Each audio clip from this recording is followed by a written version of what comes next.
Dagon. By H. P. Lovecraft. I am writing this under an appreciable mental strain, since by tonight I shall be no more penniless, and at the end of my supply of the drug which alone makes life endurable.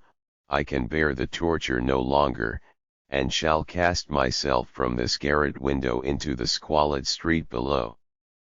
Do not think from my slavery to morphine that I am a weakling or a degenerate. When you have read these hastily scrawled pages you may guess, though never fully realize, why it is that I must have forgetfulness or death. It was in one of the most open and least frequented parts of the Pacific that the packet of which I was supercargo fell a victim to the German sea raider. The Great War was then at its very beginning, and the enemy's navy had not reached its degree of ruthlessness, so that our vessel was made legitimate prize, whilst we of her crew were treated with all the fairness and consideration due us as naval prisoners. So liberal, indeed, was the discipline of our captors, that 5 days after we were taken I managed to escape alone in a small boat with water and provisions for a good length of time. When I finally found myself adrift and free, I had but little idea of my surroundings. Never a competent navigator, I could only guess vaguely by the sun and stars that I was somewhat south of the equator. Of the longitude I knew nothing, and no island or coastline was in sight. The weather kept fair, and for uncounted days I drifted aimlessly beneath the scorching sun, waiting either for some passing ship, or to be cast on the shores of some habitable land. But neither ship nor land appeared, and I began to despair in my solitude upon the heaving vastnesses of unbroken blue. The change happened whilst I slept. Its details I shall never know, for my slumber, though troubled and dream-infested, was continuous. When at last I awaked, it was to discover myself half sucked into a slimy expanse of hellish black mire which extended about me in monotonous undulations as far as I could see, and in which my boat lay grounded some distance away. Though one might well imagine that my first sensation would be of wonder at so prodigious and unexpected a transformation of scenery, I was in reality more horrified than astonished, for there was in the air and in the rotting soil a sinister quality which chilled me to the very core. The region was putrid with the carcasses of decaying fish, and of other less describable things which I saw protruding from the nasty mud of the unending plain. Perhaps I should not hope to convey in mere words the unutterable hideousness that can dwell in absolute silence and barren immensity. There was nothing within hearing, and nothing in sight save a vast reach of black slime, yet the very completeness of the stillness and homogeneity of the landscape oppressed me with a nauseating fear. The sun was blazing down from a sky which seemed to me almost black in its cloudless cruelty, as though reflecting the inky marsh beneath my feet. As I crawled into the stranded boat I realized that only one theory could explain my position. Through some unprecedented volcanic upheaval, a portion of the ocean floor must have been thrown to the surface, exposing regions which for innumerable millions of years had lain hidden under unfathomable watery depths. So great was the extent of the new land which had risen beneath me, that I could not detect the faintest noise of the surging ocean, strain my ears as I might. Nor were there any seafowl to prey upon the dead things. For several hours I sat thinking or brooding in the boat, which lay upon its side and afforded a slight shade as the sun moved across the heavens. As the day progressed, the ground lost some of its stickiness, and seemed likely to dry sufficiently for traveling purposes in a short time. That night I slept but little, and the next day I made for myself a pack containing food and water, preparatory to an overland journey in search of the vanished sea and possible rescue. On the third morning I found the soil dry enough to walk upon with ease. The odor of the fish was maddening, but I was too much concerned with graver things to mind so slight an evil, and set out boldly for an unknown goal. All day I forged steadily westward, guided by a far-away hummock which rose higher than any other elevation on the rolling desert. That night I camped, and on the following day still traveled toward the hummock, though that object seemed scarcely nearer than when I had first spied it. By the fourth evening I attained the base of the mound, which turned out to be much higher than it had appeared from a distance, an intervening valley setting it out in sharper relief from the general surface. Too weary to ascend, I slept in the shadow of the hill.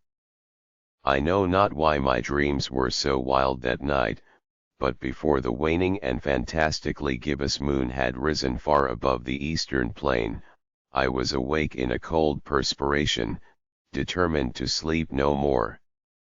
Such visions as I had experienced were too much for me to endure again. And in the glow of the moon I saw how unwise I had been to travel by day. Without the glare of the parching sun, my journey would have cost me less energy.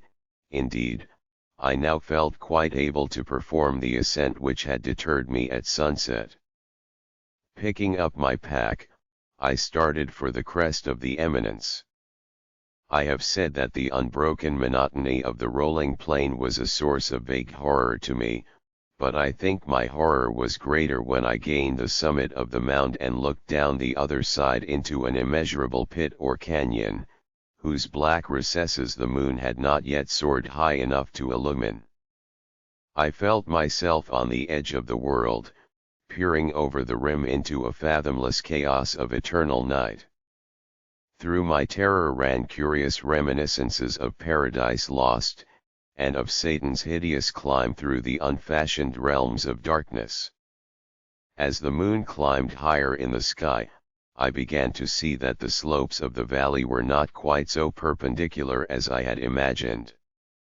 Ledges and outcroppings of rock afforded fairly easy footholds for a descent, whilst after a drop of a few hundred feet, the declivity became very gradual.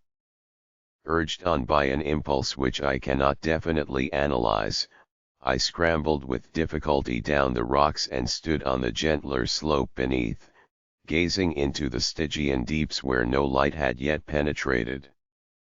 All at once my attention was captured by a vast and singular object on the opposite slope, which rose steeply about 100 yards ahead of me, an object that gleamed whitely in the newly bestowed rays of the ascending moon. That it was merely a gigantic piece of stone, I soon assured myself, but I was conscious of a distinct impression that its contour and position were not altogether the work of nature.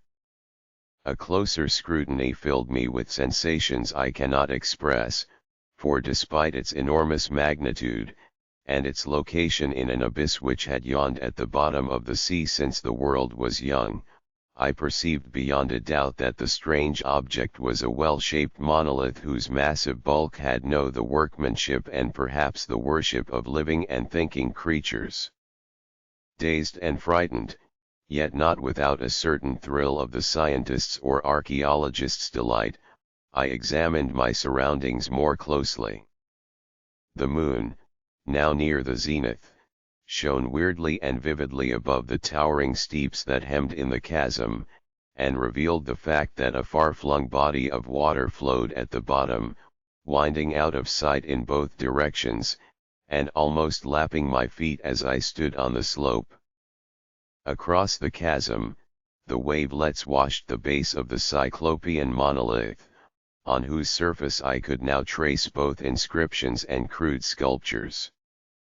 The writing was in a system of hieroglyphics unknown to me, and unlike anything I had ever seen in books, consisting for the most part of conventionalized aquatic symbols such as fishes, eels, octopi, crustaceans, mollusks, whales, and the like.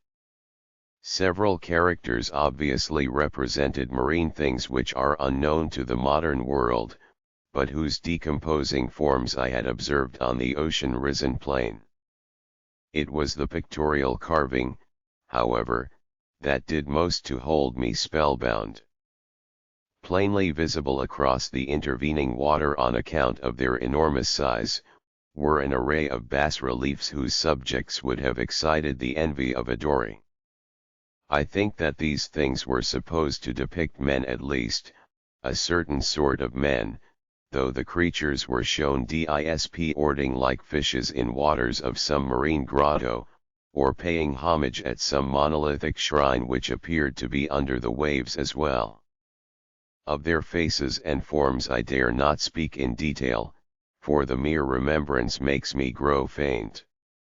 Grotesque beyond the imagination of a Poe or a Bulwer, they were damnably human in general outline despite webbed hands and feet, shockingly wide and flabby lips, glassy, bulging eyes, and other features less pleasant to recall. Curiously enough, they seemed to have been chiseled badly out of proportion with their scenic background, for one of the creatures was shown in the act of killing a whale represented as but little larger than himself. I remarked, as I say, their grotesqueness and strange size, but in a moment decided that they were merely the imaginary gods of some primitive fishing or seafaring tribe, some tribe whose last descendant had perished eras before the first ancestor of the Piltdown or Neanderthal man was born. Awestruck at this unexpected glimpse into a past beyond the conception of the most daring anthropologist, I stood musing whilst the moon cast queer reflections on the silent channel before me. Then suddenly I saw it. With only a slight churning to mark its rise to the surface, the thing slid into view above the dark waters. Vast, Polyphemus-like, and loathsome, it darted like a stupendous monster of nightmares to the monolith, about which it flung its gigantic scaly arms, the while it bowed its hideous head and gave vent to certain measured sounds. I think I went mad then. Of my frantic ascent of the slope and cliff, and of my delirious journey back to the stranded boat, I remember little. I believe I sang a great deal, and laughed oddly when I was unable to sing. I have indistinct recollections of a great storm some time after I reached the boat. At any rate, I know that I heard peals of thunder and other tones which nature utters only in her wildest moods. When I came out of the shadows I was in a San Francisco hospital, brought thither by the captain of the American ship which had picked up my boat in mid-ocean. In my delirium I had said much, but found that my words had been given scant attention. Of any land upheaval in the Pacific, my rescuers knew nothing, nor did I deem it necessary to insist upon a thing which I knew they could not believe. Once I sought out a celebrated ethnologist, and amused him with peculiar questions regarding the ancient Philistine legend of Dagon, the fish god, but soon perceiving that he was hopelessly conventional, I did not press my inquiries. It is at night, especially when the moon is gibbous and waning, that I see the thing. I tried morphine, but the drug has given only transient surcease, and has drawn me into its clutches as a hopeless slave. So now I am going to end matters, having written a full account for the information or the contemptuous amusement of my fellow men. Often I ask myself if it could not all have been a pure phantasm, a mere freak of fever, as I lay sun-stricken and raving in the open boat after my escape from the German man of war. This I ask myself, but ever does there come before me a hideously vivid vision in reply. I cannot think of the deep sea without shuddering at the nameless things that may at this very moment be crawling and floundering on its slimy bed, worshipping their ancient stone idols and carving their own detestable likenesses on submarine obelisks of water-soaked granite. I dream of a day when they may rise above the billows to drag down in their reeking talons the remnants of puny, war-exhausted mankind, of a day when the land shall sink, and the dark ocean floor shall ascend amidst universal pandemonium. The end is near. I hear a noise at the door, as of some immense slippery body lumbering against it. It shall not find me. God, that hand. The window. The window.